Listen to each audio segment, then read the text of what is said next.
Esto es Eco Podcast. Bienvenidas, bienvenides, bienvenidos a Eco Podcast. Yo soy Vic. Yo soy Mina y esta semana, como pudieron ver en el título, les venimos con un tema que hace mucho tiempo queremos hablar, o que yo quiero hablar también específicamente desde hace mucho tiempo, que es robos de arte, no en el sentido de piratería o de lo que hablábamos con la inteligencia artificial la semana pasada, sino de literal robos de museos. Y quería presentarles el caso específico del Museo Isabella Stewart Gardner, que es un museo que está en Boston, Estados Unidos, que en 1990 sufrió lo que hoy es considerado como el mayor robo de arte en la historia, en el mundo. Y es que les voy a contar toda la historia. Cuenta, y tiene un documental en Netflix que se llama Esto es un atraco, y te muestran tal cual que la madrugada del 18 de marzo, o sea, hace casi nada en cuanto a aniversarios, el día de San Patricio, entraron dos personas disfrazadas de guardias, maniataron a los guardias, a los vigilantes, y en un plazo de menos de 2 horas se llevaron un botín de más de 500 millones de dólares.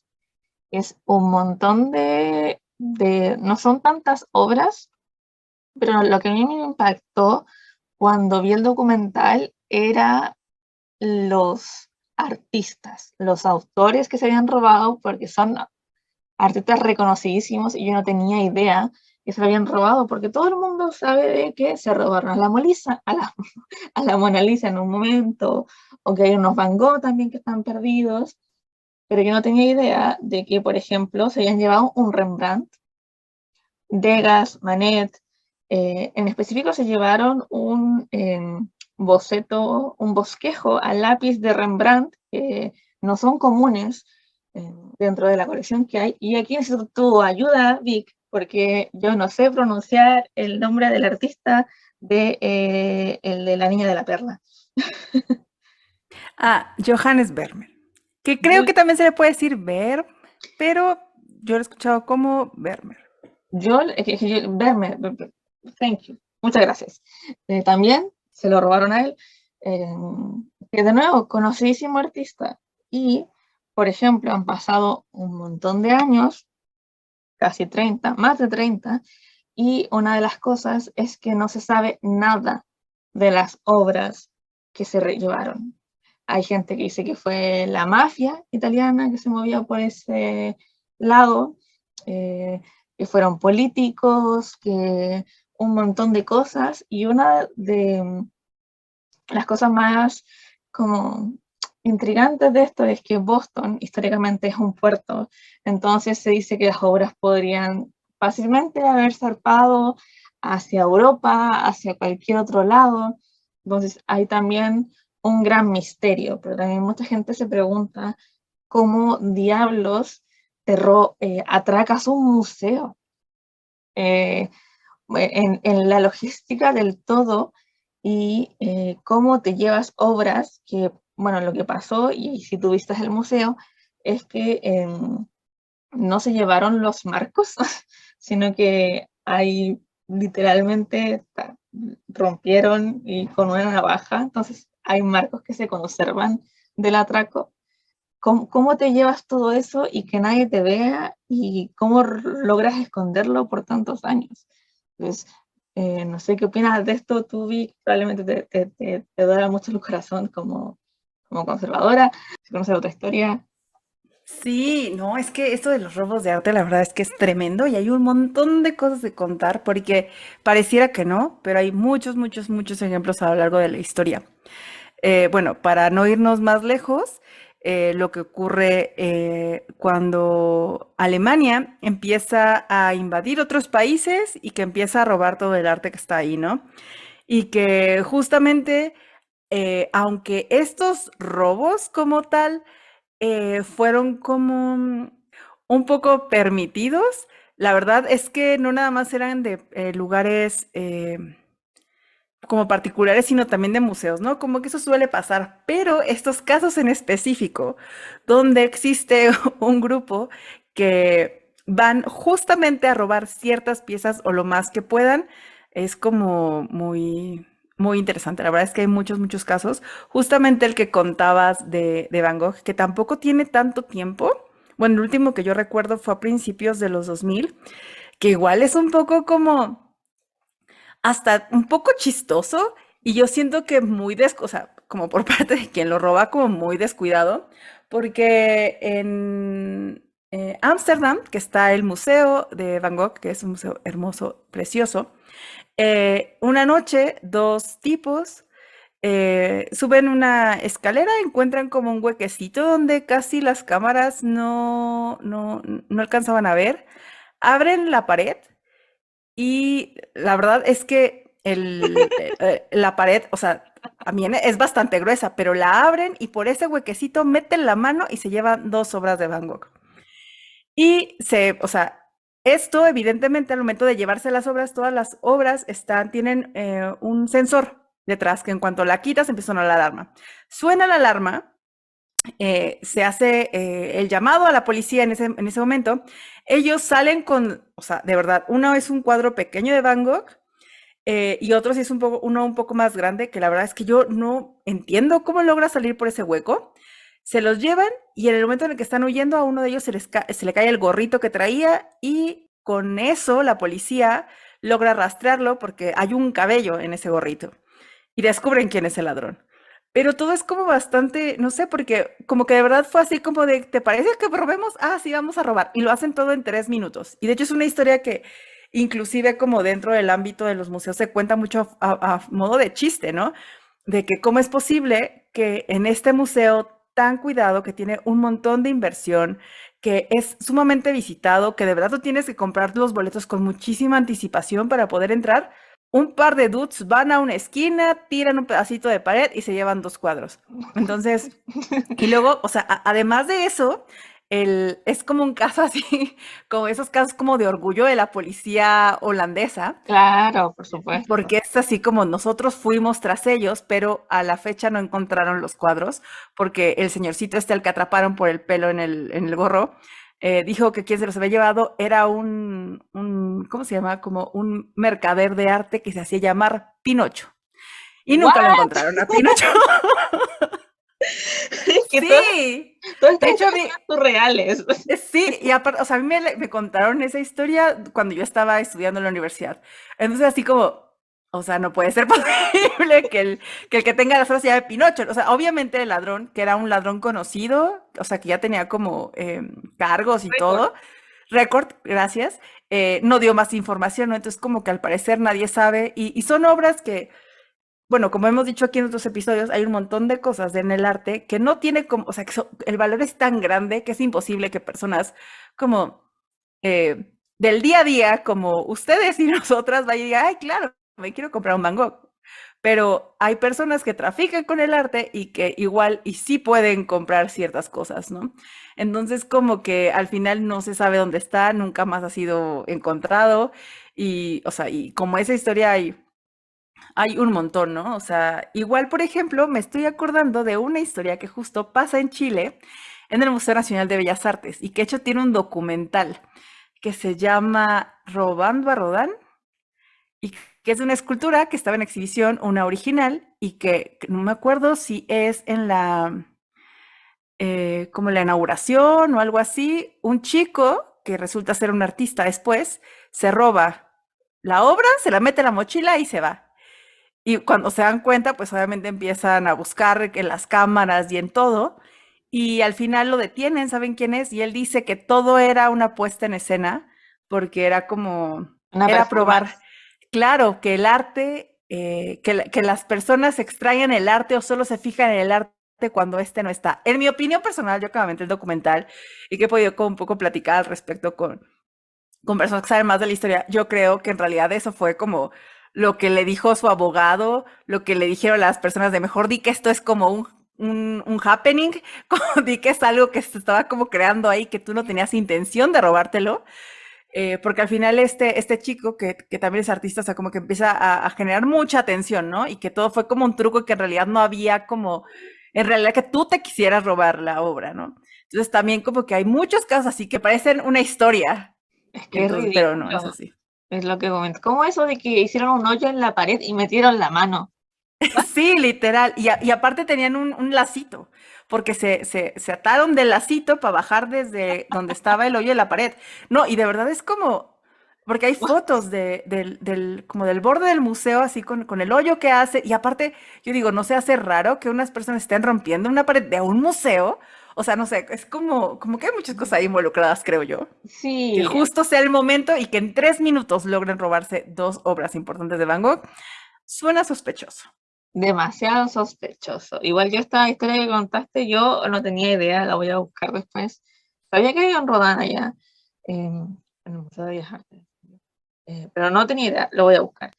Pero Sí, de hecho hay un documental que creo que está, ay, hay una plataforma chilena que tiene películas y que sí, tiene onda documentales. media, ¿no? Onda Media, ajá, seguramente ahí lo encuentran, y habla como que hacen la recreación de todo y hablan con los involucrados y un poco así, ¿no? Como contando la anécdota, pero igual, o sea, así como hay veces que, no sé, por ejemplo, hay un caso aquí en México muy popular, que creo que es, no recuerdo, es en los 80s, que se roban unas piezas del Museo Nacional de Antropología, y se las llevan y las logran pasar por un retén en la carretera, porque como son piezas prehispánicas, las personas que detienen a los chicos y ven que tienen las piezas prehispánicas dicen, ah, sí, es que las vamos a vender porque las compramos acá con un artesano, ¿no? Y la policía le dice, ah, sí, usted pásele, por favor. Y se van con las piezas. Y luego las encuentran, ¿no? Después de un tiempo las recuperan algunas, pero porque ya se estaban vendiendo, porque lamentablemente muchas de las piezas arqueológicas, no solamente en México, sino también en muchos países latinoamericanos, se las roban muy fácilmente, las transportan muy fácilmente y no es raro verlas después subastadas en grandes casas de subastas de arte o con coleccionistas privados. Y justo algo así pasó, que se empezaron a dar cuenta de que se eran las piezas originales del museo y como ya se sabía del robo, que también es una cosa así como o sea, de verdad, todo lo que lograron hacer para poder sacarlos de las urnas también es un poco chistoso. Hay una película mexicana también que habla respecto a ese robo de arte, pero como que hay muchos casos así que a veces hace parecer que más bien cuando les logra salir, llevárselos es más de pura suerte que en realidad, cosa que es grave, porque eso te habla de, aunque fueron en años anteriores, de qué tan vigilados están los museos, de qué tanta atención hay en eso, qué tanto se cuidan las colecciones. O sea, como que todo eso también te habla de un problema real que existe, ¿no? Y que va ligado, por supuesto, a bajos presupuestos para el arte, a que se paga súper poquito a personales que están en el museo como custodios, están todo el tiempo como vigilando que las personas no vayan y déjate tú, no sé, que se acerquen, los toquen cosas que por favor jamás nunca en la vida lo hagan, pero también que se las lleven, ¿no? Y no nada más, o sea, hay personas que ahí me ha tocado entrar, por ejemplo, en el Palacio de Carlos V en Granada, hay una exhibición de piezas que son santos de tamaño enorme, o sea, son más grandes que lo real, eh, por un escultor muy famoso que se apellida Mena, que hace unas cosas maravillosas en madera. Y hay unas hojas de sala donde te explican quiénes son los santos y cómo lo hizo y por qué están tan increíbles. Y la gente se los lleva de souvenir. Entonces ahí están los custodios de no, esta hoja es de información del museo, usted no se la puede llevar. Pero igual pasa, ¿no? O sea, como que hay muchas cosas porque no hay tanta gente que esté ahí, porque igual hay muchas cosas, muchas veces el sistema de seguridad no puede ser, o sea, no puedes tener cámaras como en cada esquina de las salas y todo eso, ¿no? Que también ya es otro tema, pero que va íntimamente ligado a esto. Sí, es que, de nuevo, igual también hay otro como historia que, de nuevo, todas estas historias son tan anecdóticas, que es que, no sé si lo había comentado aquí en el podcast o a ti en específico, es que Caravaggio es uno de mis artistas favoritos como inspiración. Yo tengo un estilo que se basa un poco en el suyo. Yo no tenía idea de que hay un Caravaggio también perdido, no sé si conoces esta historia, pero en este caso se lo robaron de una iglesia, porque el mundo es muy random. En 1969 se robaron un Caravaggio del altar de una iglesia en San Lorenzo. Y se estima se cree de que se lo robó la mafia siciliana. Hicieron lo mismo que en el Museo de Boston, que salvajemente lo cortaron con una navaja y se lo llevaron. envuelto. Y aquí una de las cosas de que también creo que lo mencionaste tú también, y es que, por ejemplo, uno, son cosas que se tratan sin cuidado. Entonces, esta obra de Caravaggio tampoco ha vuelto a aparecer, y como un tópico que se comparte en estas otras historias que hemos dicho, eh, yo siempre me pregunto cómo es que no aparecen. Y una de las cosas que se dice es que uno, como la gente que lo robó, lo roba sin cuidado, es muy probable que las obras estén maltrechas. De esta obra en específico, que se llama La Natividad, lo más probable es que si tú agarras un cuadro que ya tiene siglos y lo enrollas, la pintura se va a partir, se va a descascarar, el, el canvas no va a dar de sí, se puede romper, etc. Entonces es muy probable que muchas de estas obras ya no existan, eh, lo cual es muy triste.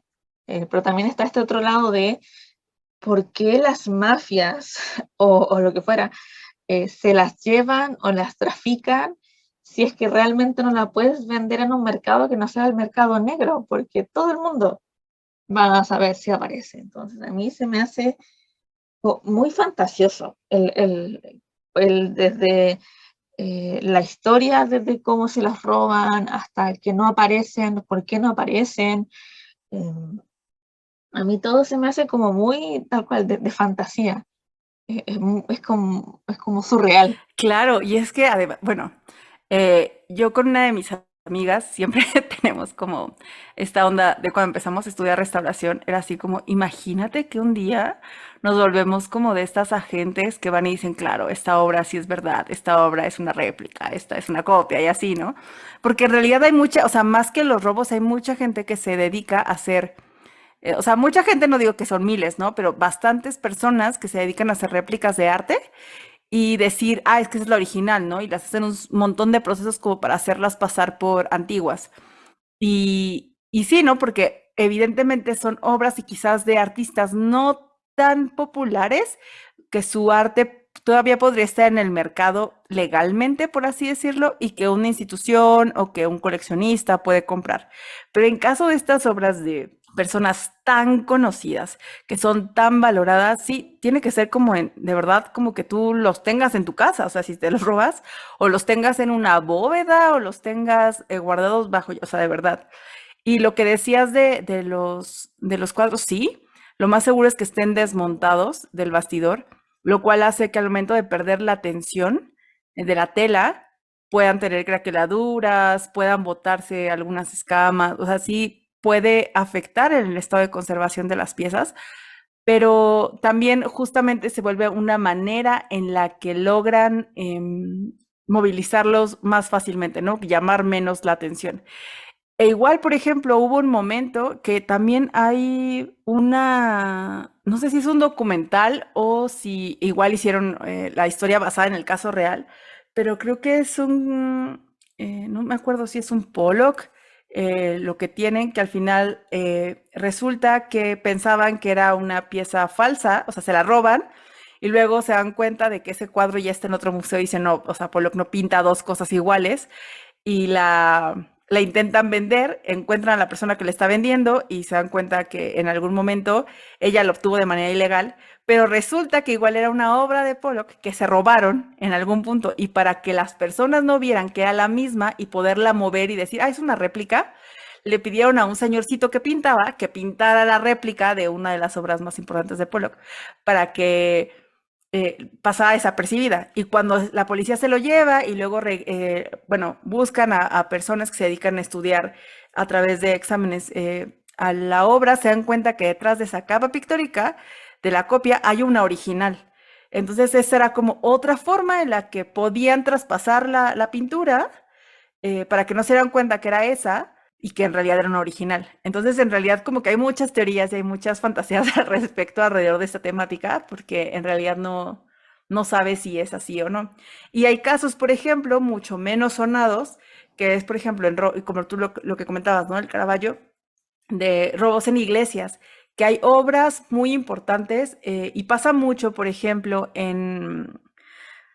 bueno, por ejemplo, acá en México, en iglesias que tienen pintores de la Nueva España muy reconocidos, que pintaron grandes lienzos referentes evidentemente a temas religiosos por la evangelización, pero que digamos que si esos cuadros se llegaran a vender, por ejemplo, en una subasta o algo así, la verdad ganarían muchísimo dinero, porque también es otra cosa, que el arte novohispano está catalogado como un arte de menor calidad respecto a si se roba un Dalí, por ejemplo, ¿no?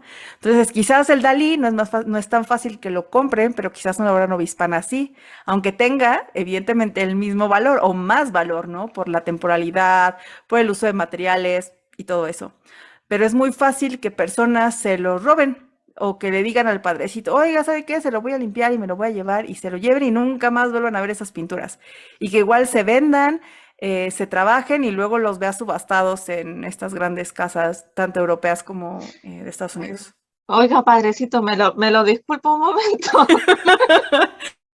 Sí, Voy a llevar. déjeme venderlo en el mercado negro. Sí, de hecho yo también quería contarte otra historia que se me hace graciosa.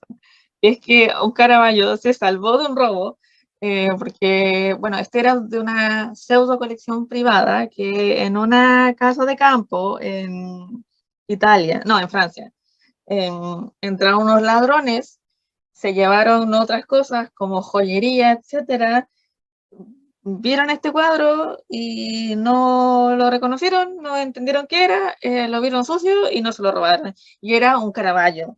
Entonces el dueño, después de que le roban, revisa la casa y se fija de que sigue el Caravaggio ahí, cuesta 100, sí, 129 millones de libras. Y los ladrones no lo vieron, no lo reconocieron, quizás pensaron que era muy grande, que era muy pesado, pero a mí se me hace muy chistoso esto de que no, aquí me llevo la joyería, señora, la dejo el Caravaggio.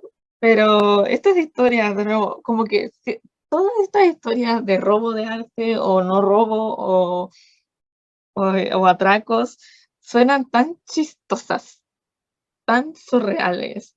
Y claro, en realidad no es un tópico simpático o un tópico ligero, porque estamos hablando de obras que ojalá no hubieran desaparecido. Me hubiera encantado que es, bueno, el caso del boceto de Rembrandt, que es como un autorretrato, creo que tiene mucho valor también en el sentido de que hay pocos de esos, tenemos más pinturas de Rembrandt y de Caravaggio, pero esa en específico están, como en lo personal me parece por su particularidad, pero claro, nosotras lo contamos un poco a la ligera, pero sabemos muy bien de que no es chistoso.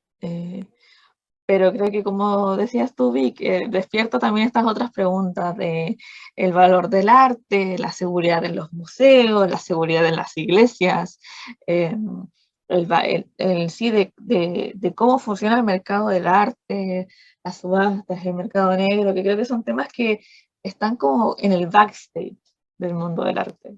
Claro, y que en ningún motivo les estamos diciendo como o sea, que si ven una obra feíta se la lleven nomás porque puede ser de valor. O sea, no. O sea, si quieren ir a robar el British Museum, miren, yo tengo un proyecto, necesito 4 personas. Creo que queremos que el Moai regrese, entonces como que hay un montón ahí. Pero igual también este tipo de discusiones justamente ayuda a que todos estemos como un poco más enterados de esas cosas y también que de vez en cuando esos temas igual y se prestan como para poderlos contar de esa forma, ¿no?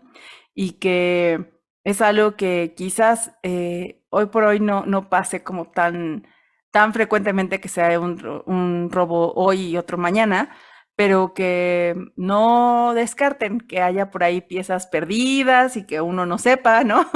Y no sé, que quizás en algún momento se puedan recuperar y por lo menos conocerlas, ¿no? Porque sí, de por sí hay un montón de pérdida de obra de arte por muchas otras razones, también este caso no deja de ser también una pérdida. Sí, absolutamente. Y creo que es un muy buen momento en el que finalizar la conversación. Eh, También, bueno, yo creo que también sería muy, bueno, como si le vieran desaparecer, verlas aparecer, en especial en el caso del arte que se perdió debido a los nazis que comentabas al principio. Creo que como el lado bonito o el lado más esperanzador es que ojalá en algún día, en algún momento, veamos estas obras aparecer de nuevo. Creo que esa es como la esperanza en lo que apuntar y también creo que es una forma más sencilla y entretenida de acercar a la gente al arte. Creo que contarle esto a niños, adolescentes, bueno, personas de cualquier edad, em, hará que busquen después la obra y digan, oh, esta es, etcétera. Creo que también es una forma más interesante de acercar el mundo del arte a la gente en general. Em, y quisiéramos saber su opinión para que la vayan a dejar al post correspondiente a este capítulo en nuestro Instagram, que es eco-podcast. Si es que ustedes habían escuchado de estos robos de arte, si es que habían visto el documental, si es que tienen alguna otra historia, si tienen quizás un cuadro ahí esposado en mitad de la casa, quién sabe. Em, pero es todo por esta semana de lo que les queremos comentar y espero que tú, Vic, tengas una muy buena semana y ustedes también. Adiós. Adiós. Esto fue Eco Podcast.